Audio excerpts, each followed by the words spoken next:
All right, guys, Dan here, and this is a new series called Retention Playbook. It's where we're going to showcase quick, sharp audits of the biggest brands in the retention game, and we're going to be scoring them out of 0 to 100. Today, we're going to be looking at Nike. I'm looking at their website, their membership flow, their Black Friday and Cyber Monday campaigns that have just gone out over the weekend, the stuff that actually drives repeat purchases. I'll point out what they got really good and what they nailed, what they perhaps missed, and what you can steal for your own brand. So let's get into it. Okay, so what this series is, to just give you a little bit of a breakdown, we're going to be auditing brands, big brands, and scoring their retention strategies very quickly and thoroughly. Through that, I'm going to be providing you guys with clear insights, fast, actionable breakdowns of what works and what doesn't in retention marketing. And then we're going to be scoring it out of 100. So each brand will get a score based on proven retention fundamentals. Now, why did I pick Nike?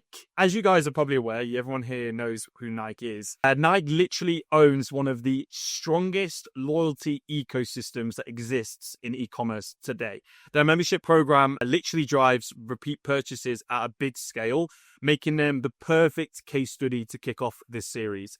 We're going to actually break down what matters and what you can replicate for your Shopify or e-commerce store. So what we're going to be scoring these Nike on today, we're going to be scoring them on the website retention fundamentals. So starting from the top of the funnel, we're going to be looking at the homepage layout, the membership, the entry to the membership, and some personalization opportunities. We'll be looking at their loyalty system, their membership system that they have, and how their membership program creates stickiness and drives repeat behavior. The third point is we've just gone through the biggest period of this year, 2025. We've just had Black Friday and Cyber Monday. A lot of you guys are probably finishing up your sales. And so we're going to be looking at the offer strategy, the urgency tactics, and some of the email execution that Nike had during this peak season. We'll be again looking at the urgency behind the offers, like I said, how they balance exclusivity using their membership system with some of the promotional pressure of the holiday. And then 5, their email setup. So how often are they sending emails and some of their retention focused messaging. And then 6, which I know a lot of you guys who own Shopify stores ask, us here at Hayes a lot, is what are the LCV drivers? How can you essentially implement mechanics that keep customers always coming back and spending more money over time? So quick context, right? Why does retention matter? I know a lot of people, perhaps you're one of them who's just looked into retention marketing for your own Shopify store and your own business, and you're really curious that, okay, great, we've got paid ads down, we're making money for the first time, or we're making money over and over from new customers, from, non-customers turning into buyers for the first time.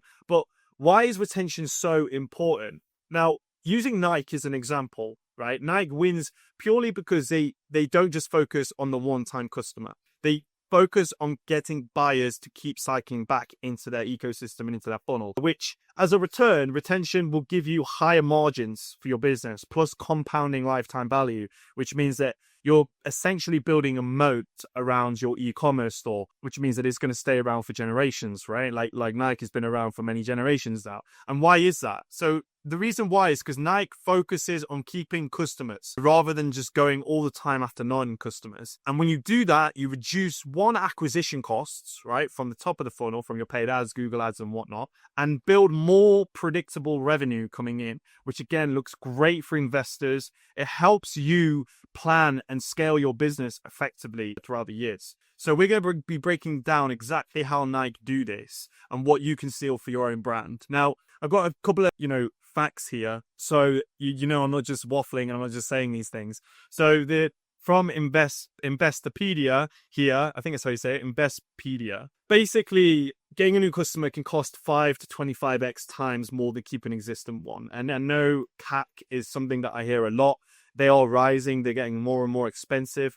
So again, the cost of acquiring a new customer versus just retaining an existing one ranges from 5 to 25x difference in price. And then you've got your revenue drivers. So 65% of repeat customers generate 65% of a company's revenue on average, right? This is on average, and this is from Qit here, this resource you can check out here. So again, these are really interesting statistics, and it's why now retention is starting to get so popular, why we're speaking to a lot of brands, helping with them with their retention strategies. So first of all, what most people don't talk about, especially if you speak to an agency who perhaps specializes in email and SMS marketing, like ourselves. One of the things I don't hear enough about is where it all begins, starting on the website. All right. So I'm going to go through Nike's website very quickly now, and we're going to touch on some of the retention fundamentals that they've looked at. So first of all, the homepage. Okay. Now, if you go to the homepage of Nike, you can see very quickly what they're trying to do, right? So first of all, is seasonality. Okay, we're in gifting season. So they've changed all their messaging to reflect the season that we're currently in, the state of mind the customer is going to be in now, and how they're going to be in towards the next year. All right. So you're meeting the customer where they're at. Doesn't matter if I bought once or if I'm buying again, I'm meeting the customer where they're at. And in this sense of going in the gifting angle, so Give Sport is their new campaign that they're running, and all their messaging is reflecting this. So this is super important, right? Their emails are saying this, SMS are saying this, the website is saying it, their Facebook ads are saying it. They have one major campaign that they know works around this time of year because they've done the testing to find that out, and then they've gone full on into it. And then they've made it super easy for you to go and get the thing that most likely you're here for. So if I'm here to shop just to shop, or if I'm here to buy gift cards, okay? Then if you're going down, the first things you'll see, again, are seasonality elements. Now, I believe every brand can tap into seasonality somehow. It doesn't matter if you sell skincare. It doesn't matter if you sell sofas, beds. It doesn't matter if you sell clothes. It doesn't even matter if you sell something super niche, like, I'm trying to figure something super niche. Maybe it's like, I don't know, some Invisalign treatments or maybe contact lenses, right? You can tap in to seasonality always. Every brand can do this. And you should be planning your, throughout the year, you should be planning out each of your quarters, what seasonality focus you're going to be, pushing. So in this case, it's winter, it's gifting, it's also Nike United. So they obviously have their own sports team that they're pushing here. And then new collections, again, to do with winter. And then also, targeting basically all their customer avatars on the homepage. Nike has many different customer avatars. You've got your younger, you've got your older, you've got your more urban, you've got your more sport athlete, sporty. Again, they're really targeting all different target audiences here on the homepage, and they all blend seamlessly together. Again, super simple. It's not super long. They don't have a huge landing page on their homepage with testimonials thrown through the roof. Now, some brands may need to put testimonials in if you're a newer brand. Obviously, Nike has been around for a while, so they don't have to push too hard on reviews because people genuinely trust Nike. But again, they're not overwhelming. I think the key element is they're keeping it simple. They're not trying to overwhelm the person with too much information.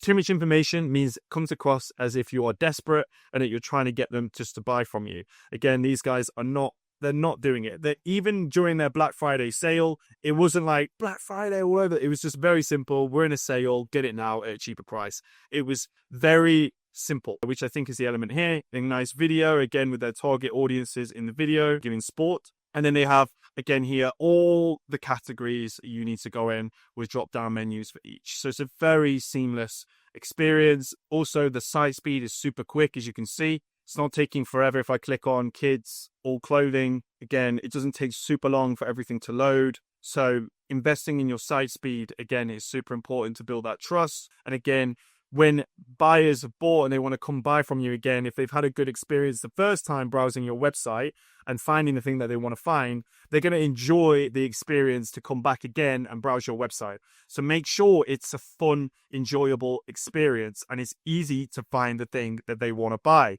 Don't overcomplicate it with too much information. I think that's the main thing from the homepage layout. Now, membership, interestingly, isn't so pushed on the homepage, right? And you can go through the journey. So I want to touch a bit on the membership side because it is a big part of their retention strategy. So if I go here, right, on the product page, you'll see lots of different options. Now, first of all, you have the favorite option. Now, if I click this, it will add to my favorites. And because I'm logged in, you can actually go in to your profile and see all the things you've saved. So if I go here, you see favorites here. If I go on my profile, if I scroll down on my profile, it'll say favorites as well. And then it also, if I go on my profile page, it'll show my favorites as well. It's kind of like the Amazon wishlist feature where they can, if I'm browsing, if I'm enjoying the experience of the website, maybe I don't want to rush and buy something, I can add something to my favorites, which again is really good to just naturally get people in the buying behavior without saying, hey, buy this. It's also more organic. They have the 3 payments. So buy now, pay later. This is a big part of retention because a lot of people use this now, buy now, pay later. It's super popular, even for your smaller AOV brands. And if you're not already partnered with, say, Klarna or ShopPay, I really highly suggest you do it. Klarna is a very famous one of the biggest ones out there. And obviously they take some fees and it differs, on brands. Obviously Nike probably have a very good deal with Klarna. But again, this is super important to put on your product page and throughout your emails and throughout your journeys, because you're essentially reducing friction, right? So we have some more buying behaviors. So everything here is a buying behavior. Picking the styles, all kinds of different styles here that they can click on. Again, super quick, fast load speeds. I click on it and it just loads almost instantly. Then they have this design your own function, which again, not all brands can do this, but this is where we start to get into this thing called member products, exclusive product territory, which is something that is very, very, very interesting. I don't see a lot of brands doing, right? Having products exclusively available to those people who sign up to your membership program, okay? Now, what does Nike's membership program look like? Well, first of all, let's go into my profile here and you can see what exactly the membership program is, right? So first of all, you have exclusive products. So member-only products that you can browse from. So you can click shop just for members, and then here you go. You've got all these different exclusive products that you can't get unless you are signed up to the membership program, okay? Other things they have an app as well. So basically this one is like more the exclusive, maybe collaborations, and they also have Get It First as well. So basically they're going into the benefits of membership. Now, Nike does not charge for their membership, all right? It's very important that basically to get into their ecosystem is that you just make it as easy as possible for the person to join it. Most of their membership stuff, basically things that get them into the brand ecosystem, they do not charge for.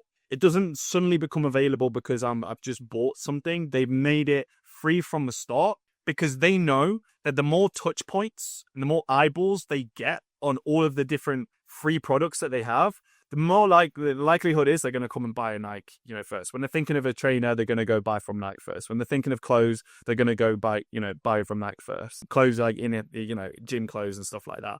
Because if I'm someone who's a member and I realize I'm getting free delivery with every order, free running and training apps, Nike partnership and events, it's like all these amazing things that I'm getting. It's like, of course, I'm going to choose Nike. They have all these member-only events that you can search. So if you go down here, you can click on experiences, which is part of the membership program, and you can see like basketball runs, wellness programs, again, like all kinds of different things all around the world that you can go, and it's all hosted by people who are collaborating with Nike. Okay, so personalization is another thing. Now, to tailor product recommendations, again, on the website is quite difficult. But they've made this possible by the membership program by adding this thing called interests, right? And this is, again, that own thing that they've created. You click interest, you click American football, basketball, and then through that, you can click on shop, and then you can start looking for the things that you're maybe interested in, all right? So if I'm interested in basketball, I click on that, and then it shows me this, okay? Now, one thing that they can take a step forward from here and how you would implement email and SMS into this is that when someone signs up to the membership program and they tick that I'm happy to receive promotions and offers, what you can do is when you add an interest, right? Like for example, basketball, you could tag that person's profile in your ESP, say Klaviyo. Someone is interested in basketball.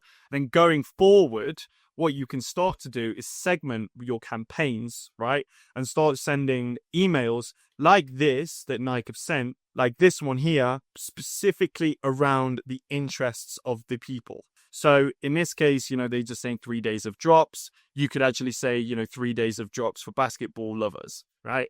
And then you can really get a bit more granular. Now, I wouldn't recommend that you just do this for all your interests because maybe your brand has hundreds of interests. But you want to pick maybe your top 2 or 3 that has the most of your audience and then segment that way, right? rather than getting too granular. But I really like how they've basically settled their funnel that if they wanted to implement these strategies going forward, you can in the back end with email, SMS and whatnot, you can, because they've set it up on the front end and it all begins on your website. All right. That's why they most likely customer has the first experience and will continue to have many experiences with your brand. You need to nail the customer journey here first before, we get too in depth with the email side of things. Other things is cross sells. So you would have this like related product suggestions and bundle opportunities.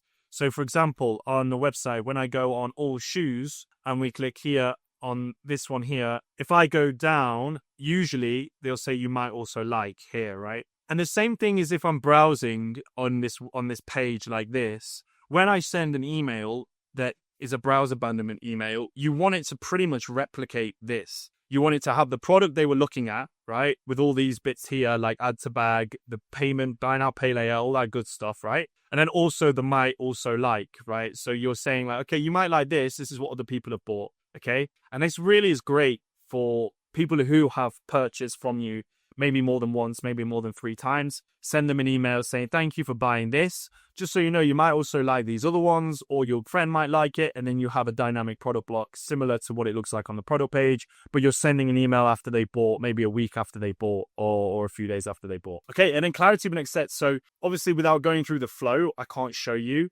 but essentially after you purchase from Nike, you get immediately tracking link, right? Or knowing when it's going to be shipped. You then get an email with the tracking link as well. Again, if people can track the order, I think most brands do this nowadays anyway. But if people can track your order, they're most likely not going to have that much buyer's remorse, which is also really important. So I've already gone into the Nike membership a bit more. Obviously, you'll get emails from the Nike membership, again, based on their interests, based on things like that. But their whole membership program sets up for you to be able to drive those LTV factors on top of the current sending of the campaigns. All right. So what they get right, and I've already kind of touched on a few of these things. So first of all, it's super clean. Like their whole website is clean, not too much information, a lot of good white space. Again, in a lot of these things, it's like less than 7 words, right? For the headline of things. I always like to use this as like a good guideline with copy. It's like, if you're going to use a headline, make it less than 7 words. It doesn't need to be more than 7 words. If it's more than 7 words, it gets harder to read. It gets more convoluted. Their product descriptions, again, not too long. You can view product details, which give you more of a description of what it is, but the actual product is, its descriptions are super short and they just go in with exactly, what needs to be said based on the product. Okay. Social proof baked in. Really, the social proof that Nike do is essentially their brand already, but they also use a lot of famous figures. They also use a lot of models and, they advertise a lot on TV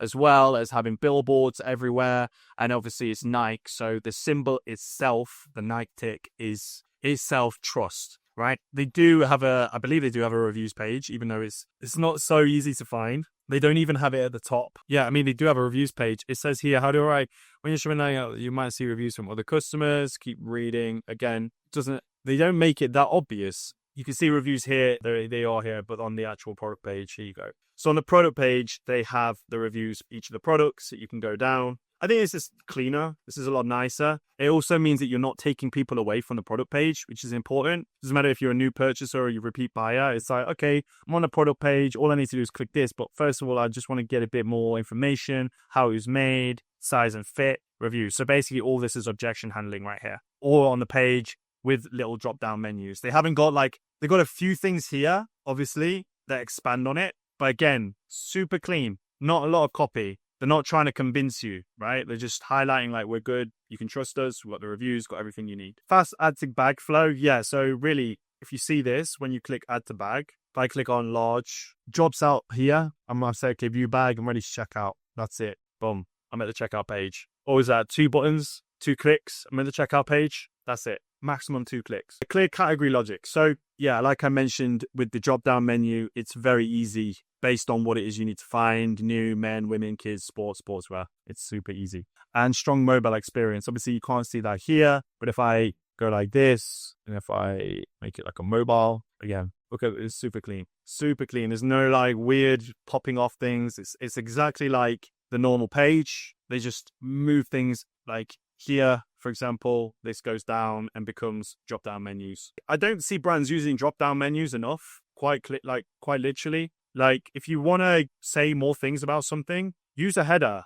and then have a drop-down menu. Simple as that. Cool. All right. So what do they miss with their website? So I'll be honest, project education or their about page is missing here. There's no about page. You know, if I'm a new kid, you know, and I want to know where Nike started, you know, I'm like, oh, Nike's. Your dad's like, oh yeah, I used to buy Nike. Your dad's like, oh yeah, I remember these days I used to do Nike.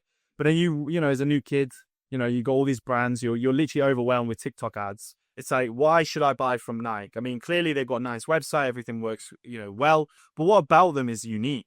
Like, really, apart from the fact the Nike tick and everybody seems to be talking about it, like, what makes them unique? What makes them different? What's their story? And I think that's something that they don't make very obvious. Obviously, you can find about it. You can click about Nike at the bottom here, and then they have a whole page. But it's hard to find. It's not, do you know what I mean? It's not like you need to dig to find it. So I think they could make this a lot easier to find. But otherwise, you know, they have it. You know, they have it available if you want to find it, which is cool. No strong build your bundle experiences. Yeah, I thought they would have. I really was surprised when I couldn't find out, like, oh, what if I want to buy more than one? You know, what if I want to buy more than one thing and maybe a bundle and save? And if they don't need to do that, then it's like, you know, something like, for example, this will go well with, and then you've got like more suggestions of what other clothes you can buy that go well with the outfit, you know, some more like bundling opportunities to increase AOV rather than people just buying the trainer. Obviously, you don't want to distract it away from the trainer, but it would be nice if they had something around that people could, like, maybe a drop down menu or another block here, another content block where you can actually see what this pairs well with. I know some clothing brands do this really well, where there's like, this item pairs well with this item pairs well with this, and then you just have a button, kind of like Amazon, where at the bottom it says you might also like, or other people have added to the cart, and you can click one button and it adds everything to your cart. Again, helping with AOV. And again, I do believe Nike, and you can probably agree, they have a massive over-reliance on brand recognition. I mean, they are clearly one of the biggest sportswear brands in the world, but like, it is less effective for newer or niche audiences, especially with younger people. So let's go over Black Friday and Cyber Monday, because I know this is probably one of the things that you guys are wondering about, like how often they were sending emails, what the segmentation click cues they were using, creative angles, maybe visual designs, like the format of the emails, some of the offers and the urgency moments. So let's have a look at this. All right. So let's go on to Mild. So again, they were sending out on the 28th. Like one email, they were going on Cyber Week. So a lot of brands this year actually saw big success with the Cyber Week, Cyber Monday messaging. Most of our brands that we had that we worked with actually saw a bigger uptick on Cyber Monday. This happened last year as well, right? So Saturday picked up.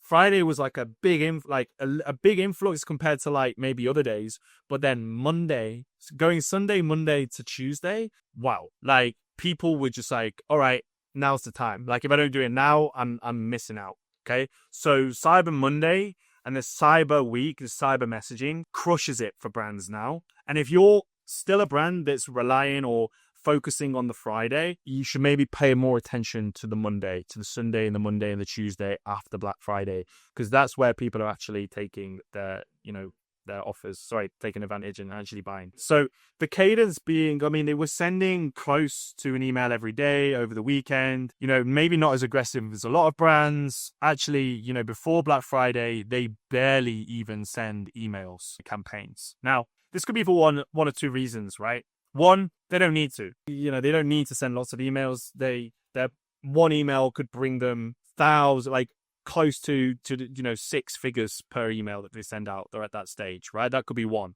Okay. Two is they have a lot of segmentation. So when it comes to their main catch-all list, which is what Mild grabs, they send maybe one every week. But then instead, what they're doing is they're doubling down on the LTV drivers, which is their segmentation, right? And the different tags that they have, which I already showed you, right? The specific interests that people have on specific styles of clothing and what they're shopping for. So they could do, in a lot of big brands, go down this route to improve LTV. They'll send one catch-all campaign a week, and then the rest is just more segmented based on their top performing segments. And to find those out, they have to do testing, all right? And you're always testing your segments to find out which of those are the top performers. So you got some interesting one here. They also push the membership a lot. Obviously, pretty much the entirety of November, even going into October, they were either pushing bestsellers, some sales, sneakers of the week, new arrivals, and any other sales that they were doing as well. Again, some of the urgency was just like final hours, now or never.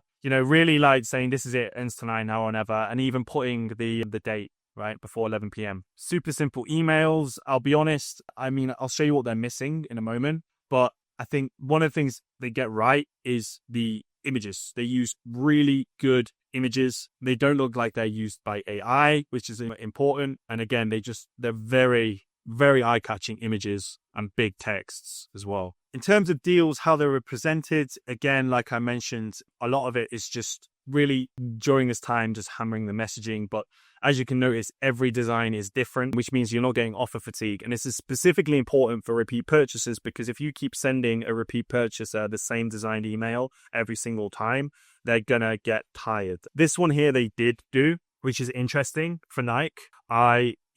It's interesting why they sent this one. Maybe it's a real high performer or they didn't have the resources. I don't know. But it is interesting why they chose to send this email design 3 times over a couple of weeks. Yeah, it's exactly the same email. Usually, I wouldn't recommend doing that, but it can be if you've got a high performer, you might want to resend it. Okay. Creative angles, I think mainly there's not too many angles to go with here. They went with 11/11 and then Cyber Week. They mentioned Black Friday once. Really, they mentioned Black Friday once, which was actually the day before Black Friday. So yeah, the Cyber Week messaging is different. And I think while everyone's getting spammed with Black Friday, they were going in with, Cyber Monday, and it broke that pattern interrupt. I think people were getting tired of seeing Black Friday, and you can just see here that they went in with the 11/11 and the Cyber Week to be more of an outlier, which is interesting. Okay. So let's have a look more at the retention blade, the offer strategy. So I already mentioned, they did up to certain percent. They had member first deals, so exclusive access for Nike members, which you've seen on their website. Drops as well. So there is sending new products at a time. So again, whilst brands are like hammering offers, what you can do to re-engage, previous buyers, especially during sale period, is launch a new product, a new style, a new something that they can then take advantage of during that time. A brand that I worked with actually launched something midway through November, and that whilst numbers were going down, we had that launch, numbers went back up in terms of revenue and engagement just before we hit Black Friday weekend. So that when we hit Black Friday weekend, the Black Friday, Cyber Monday messaging emails were going to the top of the inbox just because we got really good engagement and we avoided that offer fatigue, which is great for repeat purchases. Again, I've already said what they get it right. Member exclusivity, which is they were hammering out through before Black Friday, and then they also have it on their website. And if you're a member only, you'll be getting member only emails, and then offers tied to the products that people want. Strong urgency and clear TTA hierarchy, which is super simple. I guess it's just some of that basic stuff. What it misses. So I believe, first of all, they didn't send enough emails. I think even for a catch-all segment, you can definitely be sending more than 1 email a week. You've got missed revenue opportunity here, 1000%. Even if they send 1 extra email out on Black Friday and then 1 extra email out on Cyber Monday, they would have made probably 2x their revenue, which maybe isn't so important for them now, but for a lot of businesses, it really is. And a lot of businesses, Shopify stores specifically around this time of the year. So you just want to squeeze as much as you can, especially from both your non-purchasers and your new purchasers. And so, sending more emails. Emails feel a bit promo-y. They could tap into personalization more, especially for existing customers. And then also, there's little reason to engage if you're already a fan. So it's like, there's no quizzes, there's no giveaways, there's no surveys they could have sent out, again, to get buyer interaction from people who have already bought, to get their interaction before they launch the biggest sale of the year. So surveys can really help do that by asking them questions. So I think overall retention score, this is the juicy bit, what you all came here for. Out of 100, so far, they got a total score of 75 out of 100. So website retention is 18 out of 25. Strong fundamentals, again, super clean, super easy to browse, but there's lots of missed opportunities. The bundling, bundling and saving, or just bundling on what this pairs well with, certain cross-sell opportunities there that they missed. Also in product education, I think they could have definitely done more to make it clear about the product and what it's about, and then who they're about, sharing that on every page that they have of their products to really show why they're unique. And then if we go into the membership, so they get a 22 out of 25. Their membership program is so in depth. I love the fact that they have they have experiences. So they're encouraging community. Hang on. They have experiences that are encouraging community. They have apps for different things, and it's all free. Like, they're not charging anything for it. So it shows value first just works, They have these Nike to shop, Nike Run Club, Nike Training Club, sneakers. Like, they have so many different apps for all kinds of different things. And again, a lot of these, I believe the apps are free. I don't think you even need to buy it. Let's have a look. Okay, so let me go. I believe it's free. Obviously, they'll have upsells and things in there as well. But, the cool thing about it is it's doing two things. It's helping improve retention because you're getting people to download the app, right? And you're making the shopping experience easier because it's on their phone. You can send them push notifications. On top of that, you're giving value. So you're tapping to the desires and you're promoting and featuring the products. And you can also use this as a revenue opportunity because you can charge upsells, maybe memberships within the membership, right? So it opens up lots of opportunities. And it's one of the most in-depth membership programs I've ever seen. And I just love the fact that it's free. I love that I did all this just by entering my email address. And now it's like, okay, I can just keep coming back and easily find the things that I was looking for. I might be like, oh, I need to go now. And I'll be like, okay, quickly, I'll say that to my favorites and I'll come by and check it out later. And it's here for me to check. I think they've nailed it. So it gets a 22 out of 25. Black Friday, Cyber Monday execution, small offer strategy. But yeah, I think overall lacks the amount of emails. They could have definitely sent more. And also just like hyping up Black Friday. Like, they barely even said anything about like, hey, biggest sale of the year, or Cyber Week's coming, or 11/11's around the corner. Like, no, nothing. Maybe that's why they sent this email 3 times, because they realized, oh, hang on, people don't know our sales live. All right, send another one. All right, I think people are starting to know. All right, send one more. One. Just the same email. It's like if you sent some pre-engagement, some surveys, some hypes, maybe even a giveaway, something like that to just get people excited, you likely wouldn't have had to push it so much afterwards. So for their Black Friday offer strategy, I think execution, is around 19 to 25. And then 16 to 25, email SMS retention. Yeah, I think storytelling and limited personalization makes this lower. But, I was being quite generous, I think, here. I think they can definitely get more clear on their segmentation. And also for their catch-all segment, they can maybe tell more stories, use some more plain text, really connect with people rather than just using this faceless brand that, yes, people know about, but you're relying so heavily on its recognition as a brand that you've forgot the fundamentals and that we are human beings and that we want to connect with each other. So I think they could definitely get better with personalization and making it feel more human. But 16 out of 25, total score 75 out of 100. I think, yeah, Nike executes the fundamentals amazingly. So if you want to know how to build like a seamless, easy to browse website, right? And then also how to create an amazing membership program that keeps people coming back, Nike is something to model. But if you want to look at like sale execution, retention with email and SMS, then I think you could look like, don't necessarily copy Nike, but look deeper into personalization and really double down more on educational content. Okay, take a screenshot. This is what you can copy. I'm not going to go through all of it, but this is what you can copy today. Everything here will help you basically go on the same trajectory as Nike, and if that's what you want. And for those of you out there who have Shopify stores that resonate with a lot of hype on Nike's products and what they're selling, and maybe you're selling something similar, then definitely copy this because it's going to be very helpful for you. Okay, you've copied it. Moving on. We've already gone into what they can improve, so I won't double down on it. But I think the final thoughts, most brands can replicate 80% of what Nike, makes Nike's retention strong. You really don't need that budget or brand recognition to build a membership program, to create urgency in campaigns, send more, storytelling campaigns and connect with your audience deeper, or even just to simplify your funnel, like just make it very simple and easy to use. You don't need to have the same budget as Nike, really, you don't. But if you do, great, you could probably do a lot better. So start with the fundamentals and then layer personalization as you scale. And as your brand gets bigger and bigger, really dive into those interests of your consumer and then segment within your ESP. So you're sending emails based on people's interests. Great. So if you'd like to audit your retention, if you like us specifically, myself, and a team here at Hayes Media. If you want us to have a look at your retention strategy and build a system that keeps customers coming back, please book a call with us. We're very, very busy. We're very, very booked up, but we do have space for 2 more clients to join by the end of the year. So please book that call and we'll be able to have a look at your retention funnel and your ecosystem and see how we can help with email and SMS programs and other retention strategies and implement them the right way. Okay, so focus on lifetime value and not just those transactions. Book a call, subscribe if you want to see more of this content, and I will see you in the next one. Bye for now.